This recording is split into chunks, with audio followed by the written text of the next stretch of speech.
प्रेम से बोलिए सियावर रामचंद्र की जय, पवन पुत्र हनुमान की जय।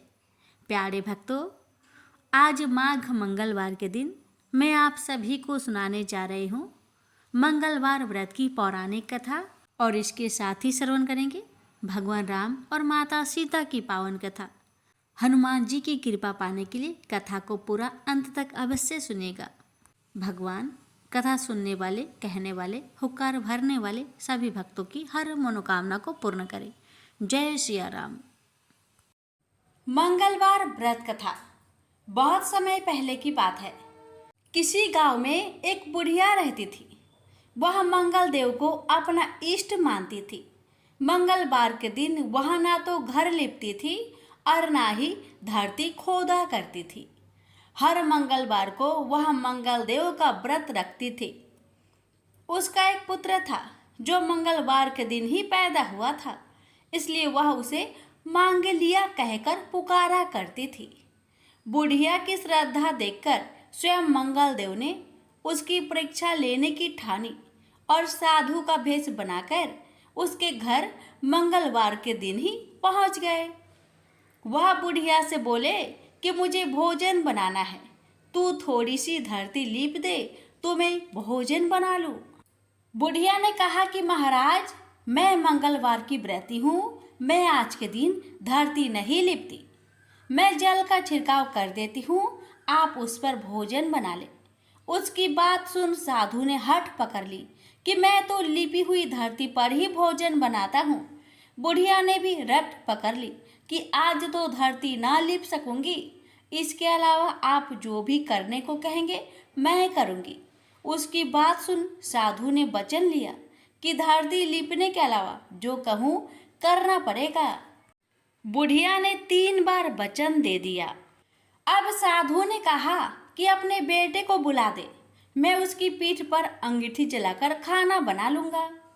साधु की बात सुनकर बुढ़िया के होश उड़ गए, पर वह मंगल देव को साक्षी मानकर वचन दे चुकी थी। उसने मंगल देव का स्मरण कर अपने बेटे को बुलाकर साधु के पास भेज दिया। साधु ने कहा कि माँ, तू ही अपने बेटे को लेटा और अंगूठी सुलाग दे। बुढ़िया ने मंगल देव का स्मरण करते हुए बेटे को अवधार लिटाकर अंगूठी जला दी और साधु महाराज को बोलकर अपना काम करने लगी। जब साधु महाराज का खाना बन गया तब उन्होंने बुढ़िया को आवाज दी और कहा कि अपने बेटे को बुला दे, वो भी भोग ले लेगा। बुढ़िया ने हैरान होकर कहा कि महाराज, अभी तो आपने उसकी पीठ पर खाना बनाया है, अब वह कहाँ से आएगा? आप कृपया भोजन ग्रहण करें और जहाँ जाना हो जाए, मुझे और दुखी ना करे। साधु ने हठ पकड़ ली कि अपने बेटे को आवाज दे।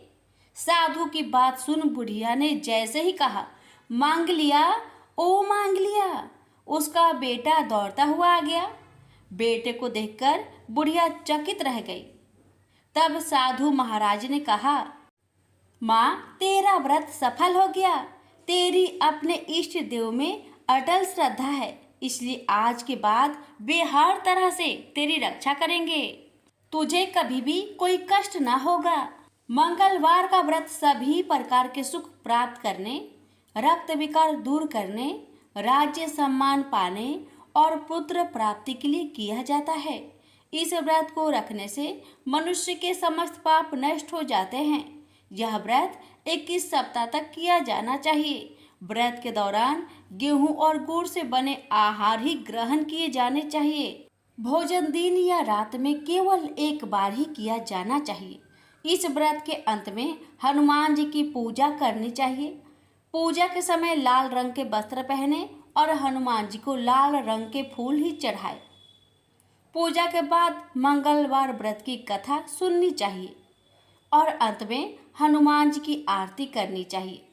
इस तरह विधि पूर्वक और पूरी श्रद्धा से व्रत किए जाने पर मंगल देव प्रसन्न होते हैं और भक्त पर अपनी कृपा बरसाते हैं।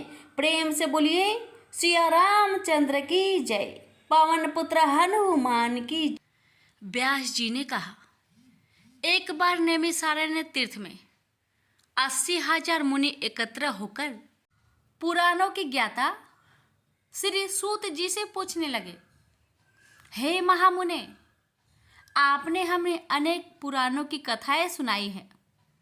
आप कृपा करके हमें ऐसा व्रत और कथा बताइए जिसके करने से संतान की प्राप्ति हो तथा मनुष्य को रोग, शोक, अग्नि, सर्व दुख आदि का भय दूर हो, क्योंकि कलयुग में सभी जीवों की आयु बहुत कम है। फिर इस पर उन्हें रोग, चिंता के कष्ट लगे रहेंगे तो फिर वह श्री हरि के चरणों में अपना ध्यान कैसे लगा सकेंगे। श्री सूत जी बोले, हे मुनियों, आपने लोक कल्याण के लिए बहुत ही उत्तम बात पूछी है। एक बार युधिष्ठिर ने भगवान श्री कृष्ण से लोक कल्याण के लिए यही प्रश्न किया था। भगवान श्री कृष्ण और युधिष्ठिर का संवाद तुम्हारे सामने कहता हूँ, ध्यान देकर सुनो। एक समय पांडवों की सभा में श्री कृष्ण जी बैठे हुए थे। तब युधिष्ठिर ने भगवान श्री कृष्ण से प्रश्न किया, हे प्रभु, नंद नंदन, गोविंद, आपने मेरे लिए अनेकों कथाएं सुनाई हैं। आज आप कृपा करके ऐसा व्रत या कथा सुनाइए जिसके करने से मनुष्य को रोग, चिंता का भय समाप्त हो और उसको पुत्र की प्राप्ति हो। हे प्रभु, बिना पुत्र के जीवन व्यर्थ है। पुत्र के बिना मनुष्य नरकगामी होता है। पुत्र के बिना मनुष्य पितृ ऋण से छुटकारा नहीं पा सकता और ना ही उसका पुण्यक नामक नरक से उद्धार हो सकता है। अतः पुत्रदायक व्रत बतलाइए। श्री कृष्ण भगवान बोले, हे राजन, मैं एक प्राचीन इतिहास सुनाता हूँ, आप उसे ध्यान पूर्वक सुनो। कुंडलपुर नामक एक नगर था। उसमें नंदा नामक एक ब्राह्मण रहता था। भगवान की कृपा से उसके पास सब कुछ था, फिर भी वह दुखी था। उसका कारण यह था कि ब्राह्मण की स्त्री सुनंदा की कोई संतान न थे। सुनंदा पतिव्रता थी, भक्तिपूर्वक श्री हनुमान जी की आराधना करती थी। मंगलवार के दिन व्रत करके अंत में भोजन बनाकर हनुमान जी का भोग लगाने के बाद स्वयं भोजन करती थी। एक बार मंगलवार के दिन ब्राह्मणी गृह कार्य की अधिकता के कारण हनुमान जी को भोग ना लगा सके, तो इस पर उसे बहुत दुख हुआ। उसने कुछ भी नहीं खाया और अपने मन में प्रण किया कि अब तो अगले मंगलवार को ही हनुमान जी का भोग लगाकर अन्न जल ग्रहण करूंगी। ब्राह्मणी सुनंदा प्रतिदिन भोजन बनाती, श्रद्धापूर्वक पति को खिलाती, परंतु स्वयं भोजन नहीं करती और मन ही मन श्री हनुमान जी की आराधना करती। इसी प्रकार 6 दिन गुजर गए और ब्राह्मणी सुनंदा अपने निश्चय के अनुसार भूखी प्यासी निराहार रही। अगले मंगलवार को ब्राह्मणी सुनंदा प्रातः काल ही बेहोश होकर गिर पड़ी। ब्राह्मणी सुनंदा की इस असीम भक्ति के प्रभाव से श्री हनुमान जी बहुत प्रसन्न हुए और प्रकट होकर बोले, सुनंदा, मैं तेरी भक्ति से बहुत प्रसन्न हूँ, तू उठ और वर मांग। सुनंदा अपने आराध्य देव श्री हनुमान जी को देखकर आनंद की अधिकता से विह्वल हो श्री हनुमान जी के चरणों में गिरकर बोली, हे प्रभु, मेरे कोई संतान नहीं है, कृपा करके मुझे संतान प्राप्ति का आशीर्वाद दे, आपकी अति कृपा होगी। श्री महावीर जी बोले, तेरी इच्छा पूर्ण होगी, तेरे एक कन्या पैदा होगी, उसके अष्टांग प्रतिदिन सोना दिया करेंगे। इस प्रकार कहकर श्री महावीर जी अंतर्ध्यान हो गए। ब्राह्मणी सुनंदा बहुत हर्षित हुई और सभी समाचार अपने पति से कहा। ब्राह्मण देव कन्या का वरदान सुनकर कुछ दुखी हुआ, परंतु सोना मिलने की बात सुनी तो बहुत प्रसन्न हुआ। विचार किया कि ऐसी कन्या के साथ मेरी निर्धनता भी समाप्त हो जाएगी। श्री हनुमान जी की कृपा से वह ब्राह्मणी गर्भवती हुई और 10वें महीने में उसे बहुत ही सुंदर पुत्री प्राप्त हुई। यह बच्ची अपने पिता के घर में ठीक उसी तरह बढ़ने लगी जिस प्रकार शुक्ला पक्ष की चंद्रमा बढ़ता है। 10वें दिन ब्राह्मण ने उस बालिका का नामकरण संस्कार कराया। उसके कुल पुरोहित ने उस बालिका का नाम रत्नावली रखा, क्योंकि यह कन्या सोना प्रदान किया करती थी। इस कन्या ने पूर्व जन्म में बड़े ही विधान से मंगल देव का व्रत किया था। रत्नावली का अष्टांग बहुत सा सोना देता था। उस सोने से नंदा ब्राह्मण बहुत ही धनवान हो गया। अब ब्राह्मणी भी बहुत अभिमानी करने लगी। समय बीतता रहा। अब रत्नावली 10 वर्ष की हो चुकी। एक दिन जब नंदा ब्राह्मण प्रसन्नचित्त था, तब सुनंदा ने अपने पति से कहा, मेरी पुत्री रत्नावली विवाह की योग हो गई है, अतः आप कोई सुंदर तथा योग वर देकर इसका विवाह कर दे। यह सुन ब्राह्मण बोला, अभी तो रत्नावली बहुत छोटी है। तब ब्राह्मणी बोली, शास्त्रों की आज्ञा है कि कन्या 8वें वर्ष में गौरी, 9 वर्ष में रोहिणी, 10वें वर्ष में कन्या, इसके पश्चात रजवाला हो जाती है। गौरी के दान से पाताल लोक की प्राप्ति होती है। रोहिणी के दान से वैकुंठ लोक की प्राप्ति होती है। कन्या के दान से इंद्रलोक में सुखों की प्राप्ति होती है। अगर हे पतिदेव रजवाला का दान किया जाता है तो घोर नरक की प्राप्ति होती है। इस पर ब्राह्मण बोला, अभी तो रत्नावली मात्र 10 ही वर्ष की है और मैंने तो 16-16 साल की कन्याओं का विवाह कराए हैं, अभी जल्दी क्या है। तब ब्राह्मणी सुनंदा बोली, आपको तो लोभ अधिक हो गया है। शास्त्रों में कहा गया है कि माता पिता और बड़ा भाई रजवाला कन्या को देखते हैं तो वह अवश्य नरकगामी होते हैं। तब ब्राह्मण बोला, अच्छी बात है, कल मैं अवश्य ही योग वर की तलाश में अपना दूत भेजूंगा। दूसरे दिन ब्राह्मण ने अपने दूत को बुलाया और आज्ञा दी कि जैसी सुंदर मेरी कन्या है वैसा ही सुंदर वर उसके लिए तलाश करो। दूत अपने स्वामी की आज्ञा पाकर निकल पड़ा। पंपई नगर में उसने एक सुंदर लड़के को देखा।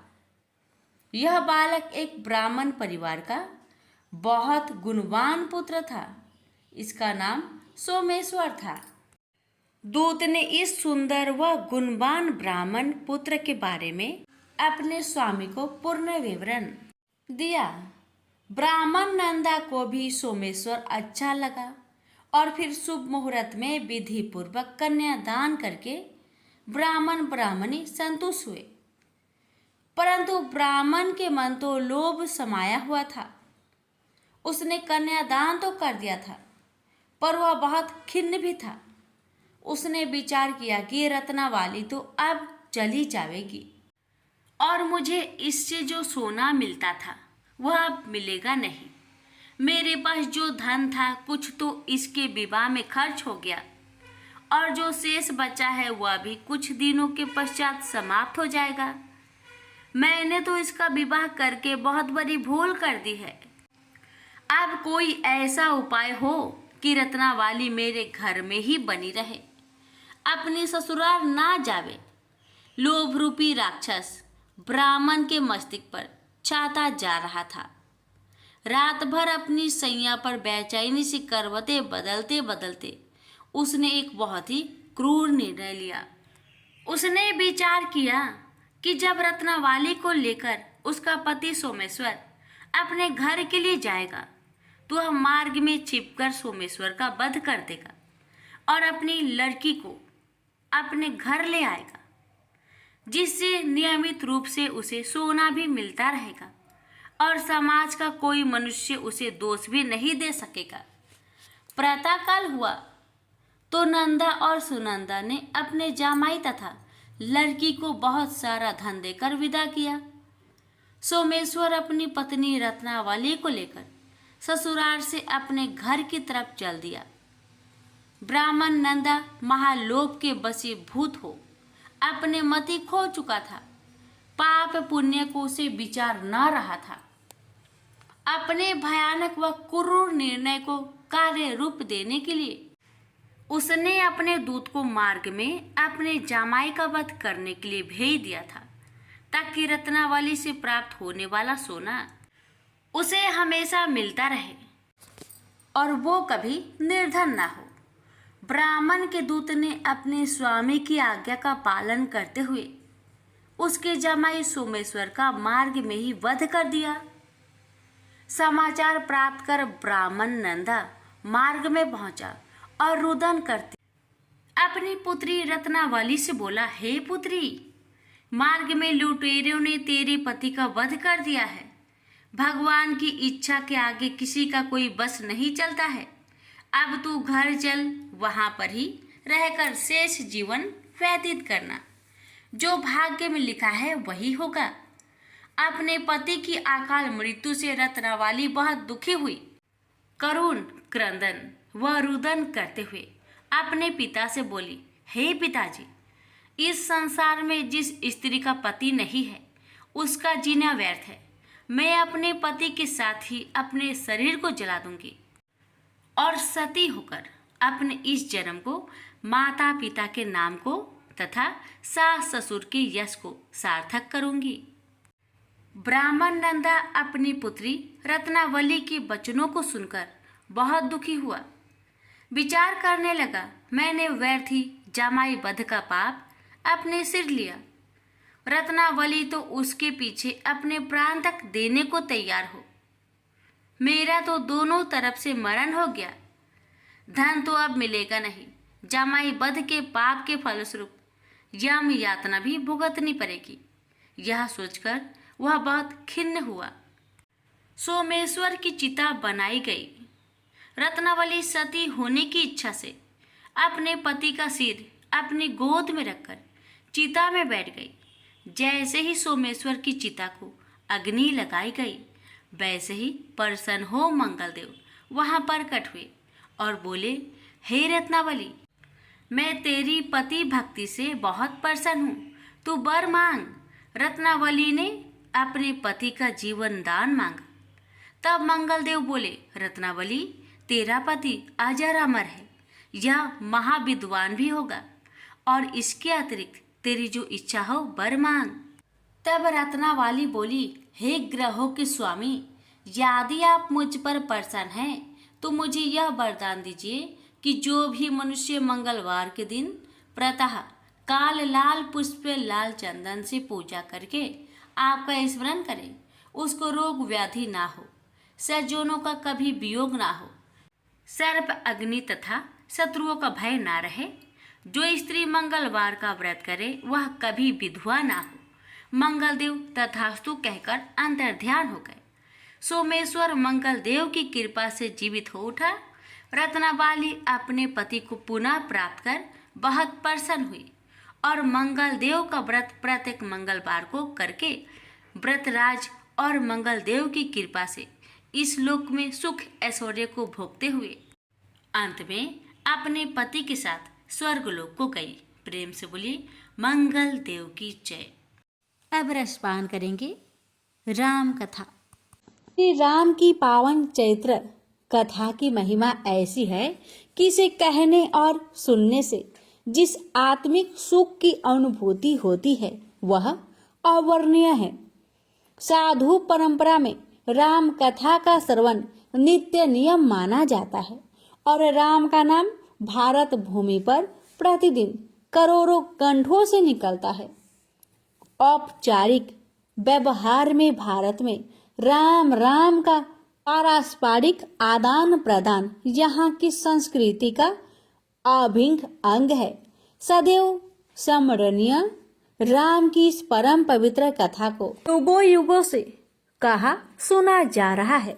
श्री राम का चरित्र मानव के उस उज्जवल पक्ष का प्रतीक है जहाँ उदारता, पितृ भक्ति, मातृ भक्ति, भ्रातृ प्रेम, प्रजा प्रेम और मर्यादा के साथ कुल के वचन के पालन का भव्य मिश्रण है। इस धारा पर यदि भगवान भी अवतरित होते हैं तो उन्हें भी मानव जीवन की उन समस्याओं और परंपराओं का निर्वाह करना ही पड़ता है, क्योंकि उनके अवतार का उद्देश्य होता है मानव से महामानव बनने का उदाहरण पेश करना। राम यही करते हैं। आदि कवि वाल्मीकि ने श्री राम के जन्म से पहले ही राम कथा की रचना कर दी थी, जिसका नाम उन्होंने दशानन चरित्र रखा था। यह कथा सत्य की असत्य पर और धर्म की अधर्म पर विजय पर आधारित थी। यह एक महानायक राम और खलनायक रावण के बीच युद्ध, धर्म युद्ध की कथा थी, जिसके नायक अयोध्या के राजकुमार राम थे।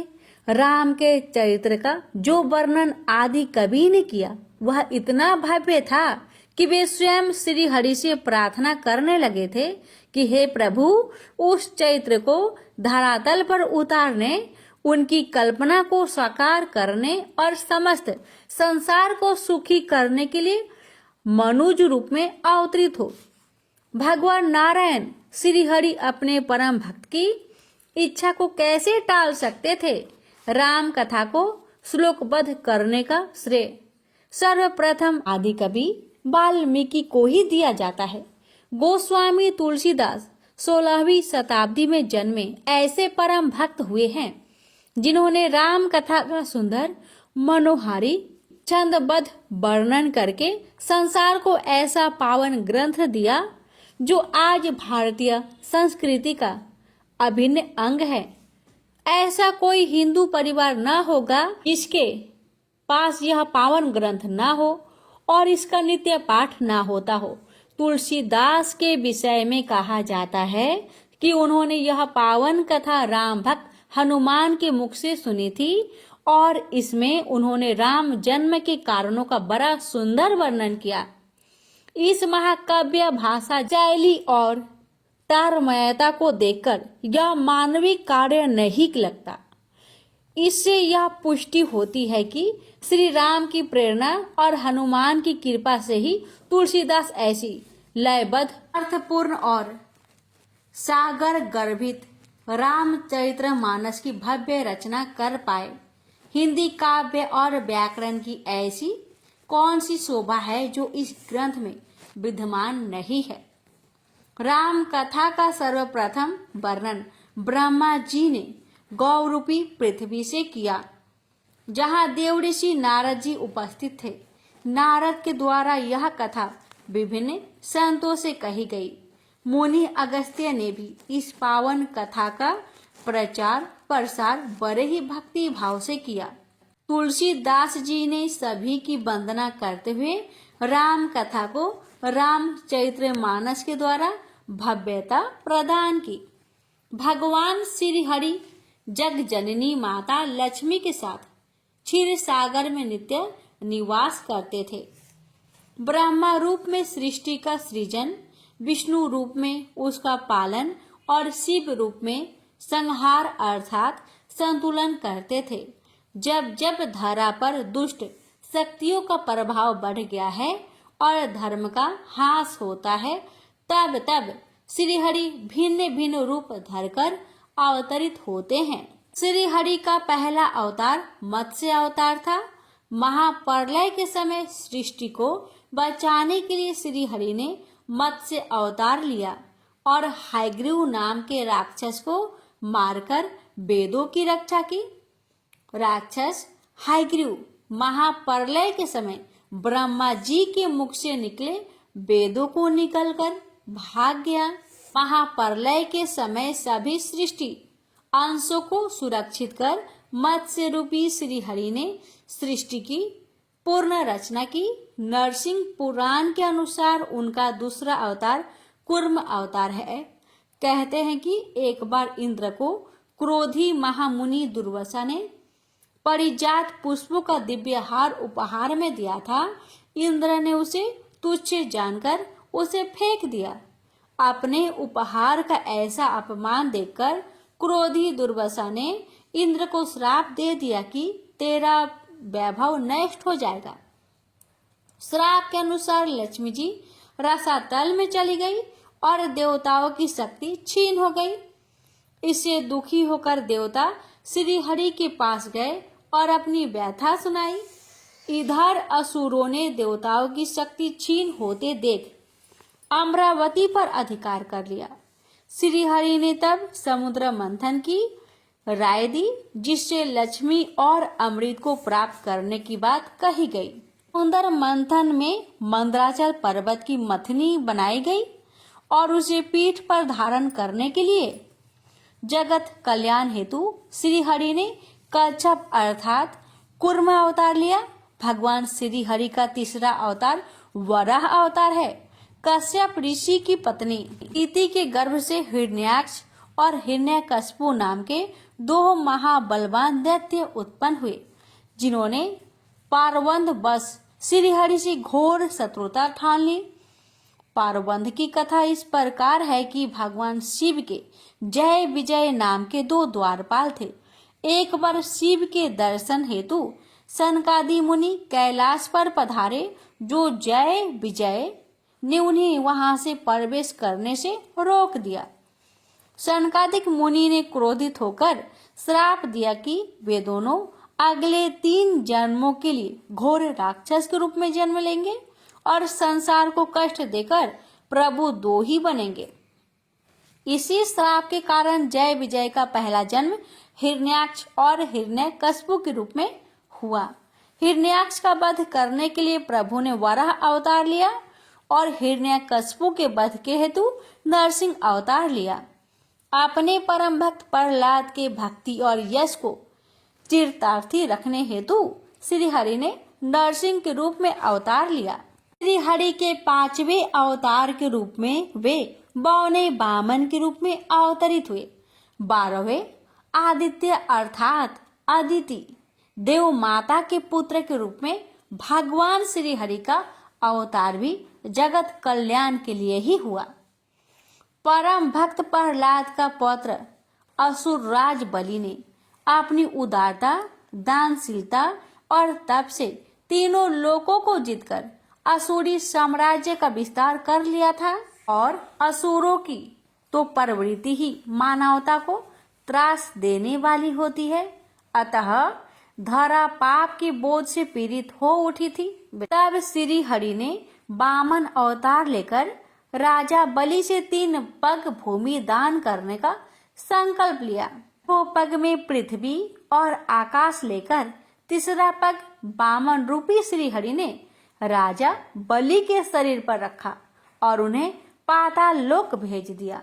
इस प्रकार श्री हरि ने बलि का प्रभाव छीनकर देवता व मानव जाति का कल्याण किया और दानवीर राजा बलि को सूतल लोक प्रदान किया। श्री विष्णु का 6वां अवतार महर्षि परशुराम के रूप में परम विद्वान ब्राह्मण श्रेष्ठ मुनि जमदग्नि की पत्नी रेणुका के गर्भ से उत्पन्न हुआ। उस समय हेहय वंश का कुर्मकर्मा महाबली राजा पार्थ बड़ियाजुन था, जिसे सहस्त्र बाहु के नाम से भी जाना जाता है। वह संसार को दारुण दुख दे रहा था। उसका दुर्भाग्य की काल की प्रेरणा वह एक बार महर्षि जमदग्नि के आश्रम में असंख्य सेना सहित आ गया। यहाँ मुनि दंपति ने उनका अच्छा स्वागत सत्कार किया और कई अछोहिनी सेना को तृप्त किया। यह सब संभव हो सका था कामधेनु की पुत्री नंदिनी गाय के कारण। सहस्त्र बाहु ने महर्षि जमदग्नि से नंदिनी को मांग लिया। महर्षि द्वारा विनय पूर्वक इनकार कर देने पर सहस्त्र बाहु ने उनका अपमान किया और बलपूर्वक गौ माता को ले गया। जब महर्षि परशुराम को यह समाचार मिला तो अत्यंत क्रोध में फरसा उठाकर उन्होंने हेहय क्षत्रियों के विनाश की प्रतिज्ञा की। परशुराम ने 21 बार युद्ध करके अकेले ही हेहय वंश का विनाश कर दिया और संसार में शांति व धर्म की स्थापना की। परशुराम का अवतार अमर तत्व का था, अतः वे सृष्टि प्रत्न जीवित रहने वाले कहे जाते हैं।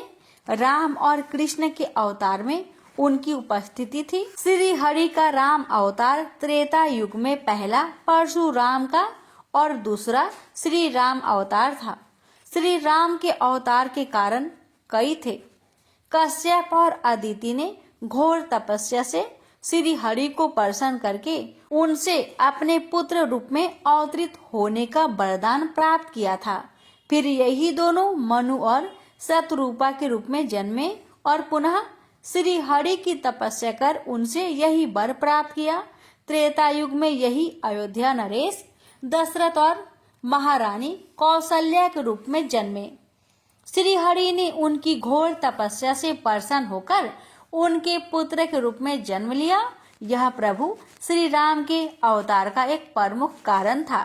श्री हरि ने मनुज राम रूप में जन्म लेने का एक और रोचक कारण देवऋषि नारद का कौतुक भरा चरित्र रहा है। जो प्रभु के परम भक्त है, देवऋषि नारद का चरित्र बड़ा ही रोचक और कौतुकपूर्ण है। उन्हें सृष्टि का प्रथम संवाददाता कहना अतिशयोक्ति न होगी। वे जन कल्याण हेतु राजनीति का भी प्रयोग करते हैं। 2.5 घड़ी से अधिक एक स्थान पर न ठहरने वाले देवऋषि नारद निरंतर वीणा की मधुर ध्वनि पर नारायण नारायण का जप करते हैं। एक बार नारद जी ने हिमालय पर्वत पर एक रमणीक स्थान देखा तो निर्मल वृत्ति के कारण उनकी वही समाधि लग गई। देव समाज में इंद्र एक ऐसे संकालु देवता है जो साधारण व्यक्ति द्वारा तप करने पर भी विचलित हो उठते हैं कि कहीं वह उनका इंद्र आसन ना छीन ले। अब जबकि नारद जी समाधि हो गए तो इंद्र का संकित हो जाना और भी स्वाभाविक था। देवऋषि तप करके कहीं उनका इंद्र आसन तो प्राप्त नहीं करना चाहते। इसी शंका के चलते देवराज इंद्र ने अपने मित्र कामदेव की सहायता ली। कामदेव किसी भी विधि से देवऋषि की समाधि भंग न करा सके और अंततः उनके चरणों में नत हो गए। प्रभु की ऐसी प्रेरणा हुई कि नारद जी के मन में काम विजेता होने का अभिमान हो गया। नारद जी ने इसे अपनी उपलब्धि मानकर ब्रह्मा जी, शिव जी और फिर श्री हरि विष्णु को जा सुनाई। श्री हरि ने अपने इस परम प्रिय भक्त के अभिमान को दूर करने के लिए एक माया रच डाली। इस माया से श्री हरि ने एक सुंदर नगर, वहां का वैभवशाली राजा और अत्यंत रूपवती राजकन्या विश्व मोहिनी का सृजन किया और ऐसा संयोग बनाया कि नारद जी उस नगर में कौतूहल बस पहुंच गए। आज से पूर्व उन्होंने न वह नगर कभी देखा था और न उसका नाम सुना था। उन्होंने कभी ऐसा अपूर्व सुंदरी भी न देखी थी जिसकी हस्त रेखाओं में उसका वर तीनों लोकों का आधिपति होगा, ऐसा लिखा था। माया के भ्रम में फंसे नारद जी सीधे बैकुंठ पहुंचे और श्री हरि की स्तुति करके उनसे हरि का रूप मांगे। श्री हरि तो कुछ और ही लीला कर रहे थे, अतः उन्होंने नारद जी को हरि अर्थात बानर का रूप दे दिया।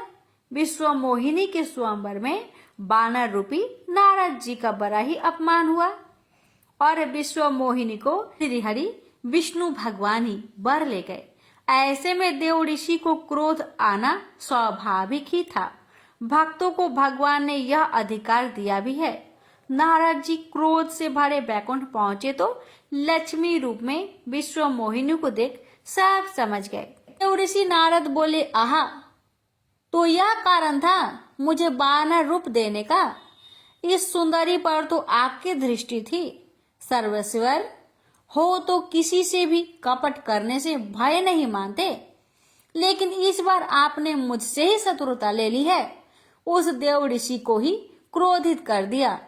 इसने कामदेव को जीता था। प्रभु, आपने यह उचित नहीं किया। आपने देव ऋषि को स्त्री वियोग का अपार कष्ट दिया है। मेरा श्राप है कि आपको भी स्त्री वियोग की पीड़ा सहने के लिए मानव रूप में अवतार लेना होगा और पीड़ा में सहायता हेतु उन्हीं बानरों का न्याय देना होगा। जिनका रूप देखकर आपने मेरा घोर अपमान किया है, मेरा यह श्राप मिथ्या नहीं हो सकता। श्री हरि ने उस श्राप को स्वीकार किया और अपनी माया समेट ली। नारद जी को सत्य का भान हुआ तो स्तब्ध रह गए और प्रभु से क्षमा याचना करने लगे। श्री हरि ने उन्हें बोध कराया कि वह सब उन्हीं की प्रेरणा से विशेष कार्य संपादन हेतु किया गया है, अतः उन्हें गलानी करने की आवश्यकता नहीं है। इस प्रकार श्री हरि के राम अवतार के कई कारण में से एक कारण ये भी रहा। अन्य कारणों में से एक कारण ये भी था कि संसार में रावण व कुंभकर्ण के अत्याचारों से सुर नर मुनि धेनु आदि सभी अत्यंत पीड़ित होने लगे थे। वास्तव में रावण कुंभकर्ण के रूप में शिव जी के द्वारपाल जय विजय का ही पूर्ण जन्म हुआ था। इन्हें श्री हरि ने राम अवतार लेकर मुक्ति प्रदान की थी। अब सुनिए रामायण कथा लंकाधीश रावण का अहंकार की कथा। रावण उद्धत विद्वान है, शिव का ऐसा अनन्य भक्त है जो उन्हें प्रसन्न करने के लिए अपने मस्तक को अपने ही हाथों से काटकर पुष्प रूप में अर्पित करता है। वह ऐसा अहंकारी भी है कि अपने ही आराध्य शिव को अपना बाहुबल दिखाने से भी नहीं चूकता और शिव सहित कैलाश को उठा लेता है। वह ऐसा पितृ भक्त भी है जो अपने पिता की पीड़ा का आभास करके अपने सौतेले भाई कुबेर से बलपूर्वक सोने की लंका भी छीन लेता है और उसे वहां से पलायन करने पर विवश करने लगता है। ब्रह्मा जी के 10 मानस पुत्र में महर्षि पुलस्त्य अत्यंत विद्वान और हरि भक्त थे, परंतु उनमें यह दोष था कि वे अपने उपेक्षा सहन नहीं कर पाते थे। उनकी पत्नी का नाम गौ था, जिनके गर्भ से वे श्रवण अर्थात कुबेर का जन्म हुआ। कुबेर की अधिक श्रद्धा अपने पितामह अर्थात ब्रह्मा जी में थी। कुबेर की उपेक्षा ने महर्षि पुलस्त्य को क्रोधित कर दिया। उन्होंने अपने क्रोध के दमन के बहुत प्रयास किए, परंतु वे सफल नहीं हो पा रहे थे। अतः उन्होंने इस विकार को दूर करने के लिए अपने योग बल से स्वयं से ही अपना दूसरा क्रोधी रूप उत्पन्न किया और स्वयं शांति प्राप्त होने पर हिमालय की ओर प्रस्थान कर गए। उनका दूसरा रूप विश्रुआ अत्यंत क्रोधी और दृढ़ हृदय था। उसने अपने जन्म और उसकी पीड़ा का कारण कुबेर को माना। कुबेर को अपने प्रति पिता का क्रोध समझ में नहीं आता था, अतः उन्होंने पिता की सेवा हेतु 3 रूपवान कन्याएं भेज दी, जिनके नाम क्रमशः पुष्पोक्ता, राका और मालिनी थे। मुनि वीरश्रवा ने उनके साथ भोग करके पुष्कटा के गर्भ से 2 पुत्र रावण व कुंभकर्ण, राका के गर्भ से खर व दूषण नाम के पुत्र, शूर्पणखा नाम की पुत्री और मालिनी की गर्भ से विभीषण नाम की संतानें उत्पन्न की। राम कथा में राम चरित्र को उच्च शिखर पर प्राप्त होता है, तो रावण के होने से रावण के बिना राम कदाचित श्री राम नहीं हो सकते। रावण अपने दल, बल, बुद्धि और हठ से राम की सर्वांगीण परीक्षा लेता है। वह सब कुछ जानकर भी तब तक यह मानने को तैयार नहीं होता कि श्री राम ही श्री हरि विष्णु है। तब तक उनके धैर्य, चरित्र और बल को हर संभव प्रयास से परख नहीं लेता। रावण उद्धत विद्वान है, शिव का ऐसा अनन्य भक्त है जो उन्हें प्रसन्न करने के लिए अपने मस्तक को अपने ही हाथों से काटकर पुष्प रूप में अर्पित करता है। वह ऐसा अहंकारी भी है कि अपने ही आराध्य शिव को अपना बाहुबल दिखाने से भी नहीं चूकता और शिव सहित कैलाश को उठा लेता है। वह ऐसा पितृभक्त भी है जो अपने पिता की पीड़ा का आभास करके अपने सौतेले भाई कुबेर से बलपूर्वक सोने की लंका भी छीन लेता है और उसे वहां से पलायन करने को विवश करता है। रावण का ध्येय राक्षस समाज को त्रिलोक में श्रेष्ठता प्रदान कराना था। इसके लिए उसके पास अथवा बाहुबल है।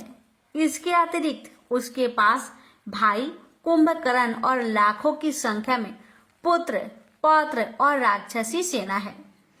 वह देवताओं को भय देने के लिए अपने पुत्र मेघनाथ को भेजता है, जो इंद्र को परास्त कर इंद्रजीत बना है।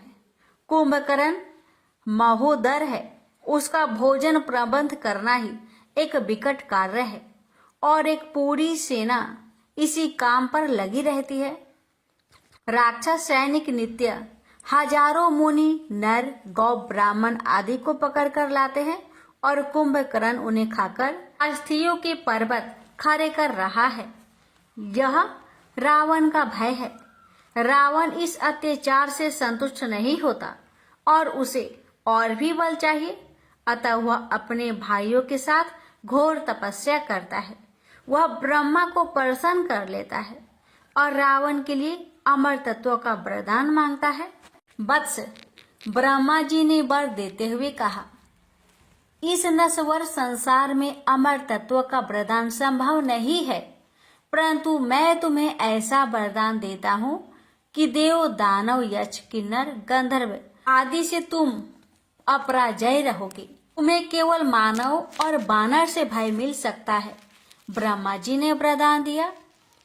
रावण वरदान पाकर प्रसन्न हुआ, क्योंकि मानव उसका आहार थे और वानर उसका क्या बिगाड़ सकते थे। उसने अपने भाई कुंभकर्ण को भी ऐसा ही वरदान मांगने को कहा तो देवतागण चिंतित हो उठे।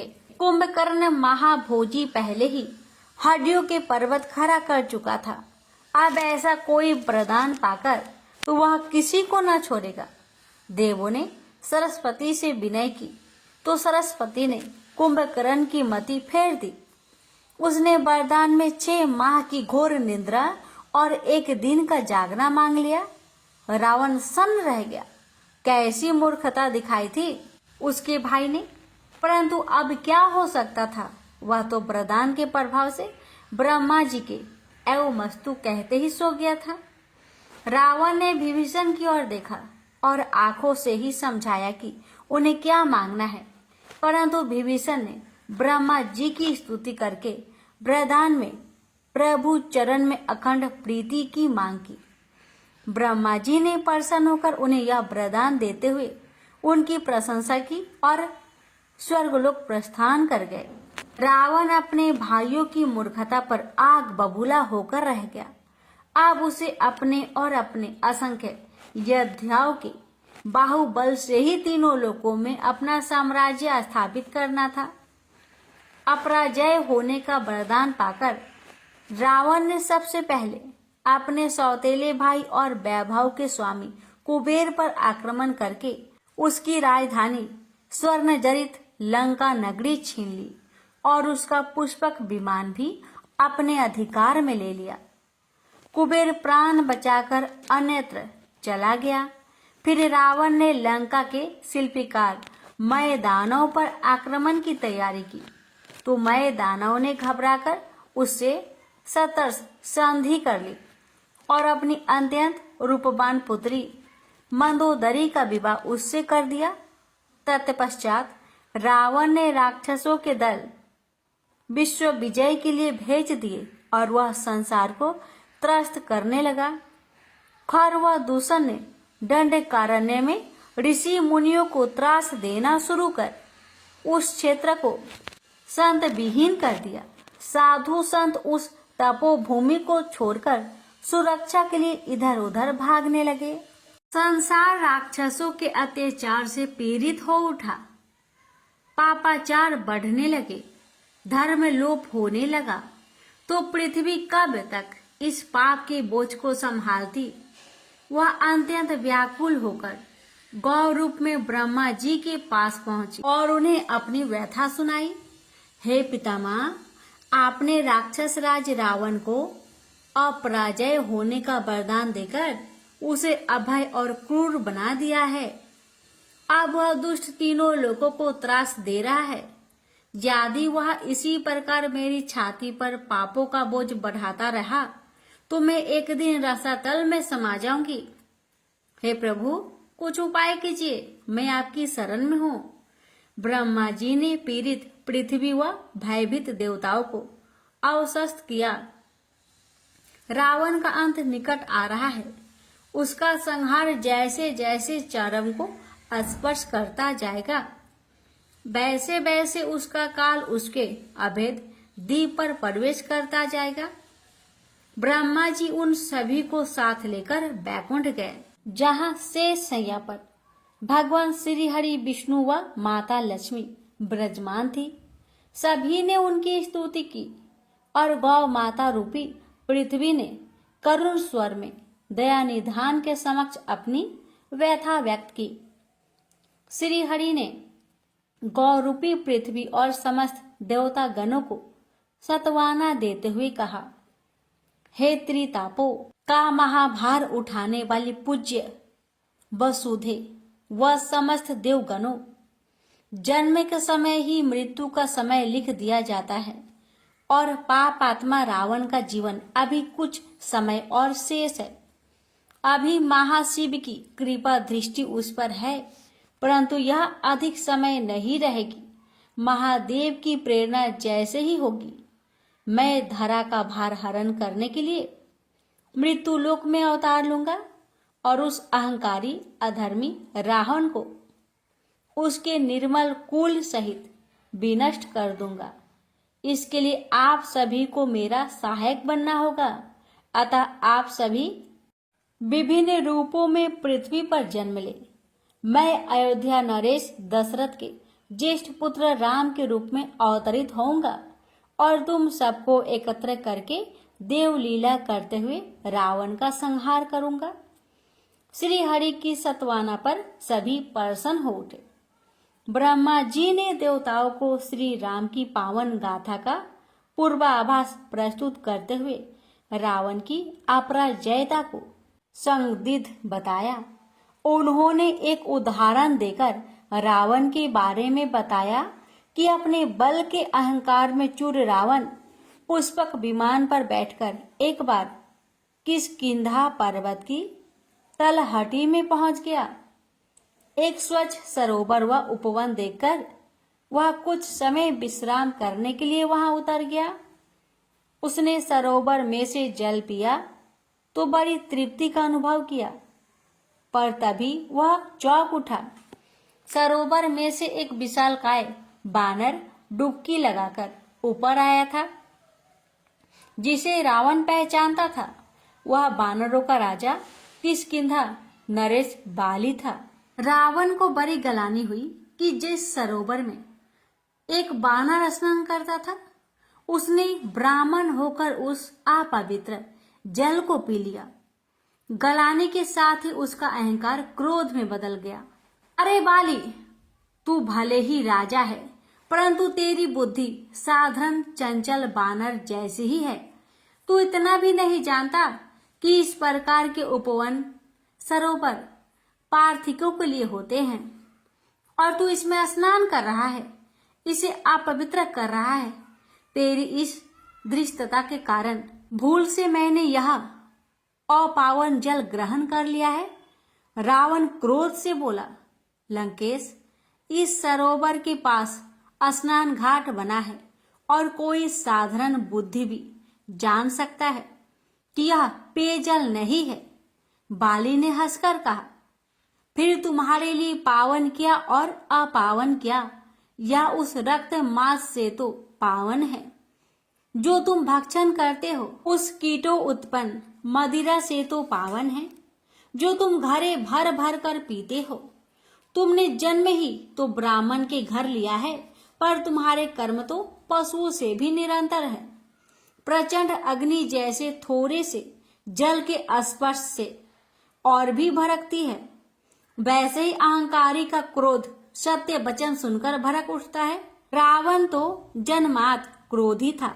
यह वाद विवाद देखते बढ़ गया था और कोई भी एक दूसरे से कम नहीं था। बाली को एक ऐसा वरदान प्राप्त था कि प्रत्यक्ष युद्ध करने पर प्रतिद्वंदी की आधी शक्ति उसमें आ जाती थी। रावण से मल्ल युद्ध करते समय भी यही हुआ। दोनों में भीषण आक्रमण बचाव के पैतरे चल रहे थे। अंततः रावण शिथिल पड़ गया और बाली ने उसे अपनी विशालकाय काख में दबा लिया। बाली उस उपवन में 10 मास के प्रभाव पर था।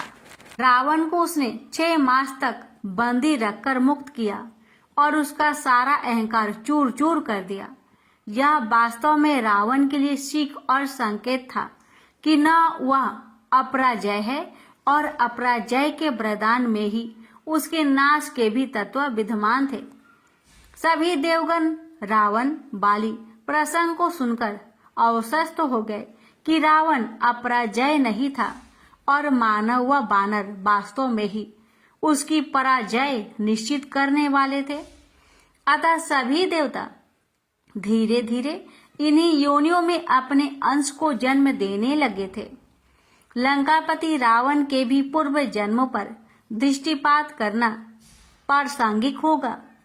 सनकादि मुनि के श्राप के कारण शिवगणों जय विजय को 3 जन्मों तक राक्षस योनि में रहने का श्राप मिला था।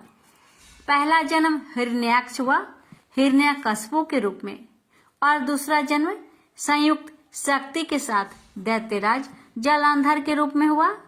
पौराणिक मान्यताओं के अनुसार जलंधर भगवान शिव के ही अंश से उत्पन्न असुर था, जिसने कठोर तप करके अनेक वरदान और बल प्राप्त किया था। जलंधर की पत्नी का नाम वृंदा था, जो अखंड पतिव्रत धर्म का पालन करती थी और उसके पतिव्रत धर्म के बल की ही प्रभाव था कि जलंधर अपराजय हो गया था। उसने अपने बल के अभिमान में पहले देवराज इंद्र को पराजित किया, फिर वह मद में डूबा सेना लेकर बैकुंठ की ओर चल पड़ा, जहां लक्ष्मी जी ने उसे भ्रमित कर अपना भाई बना लिया। वह वहां से बिना युद्ध किए लौट आया। अंततः वह भगवान शिव पर आक्रमण करने और पार्वती को उनसे छीनने के लिए कैलाश जा पहुंचा, जहां महादेव से उनका घनघोर युद्ध हुआ।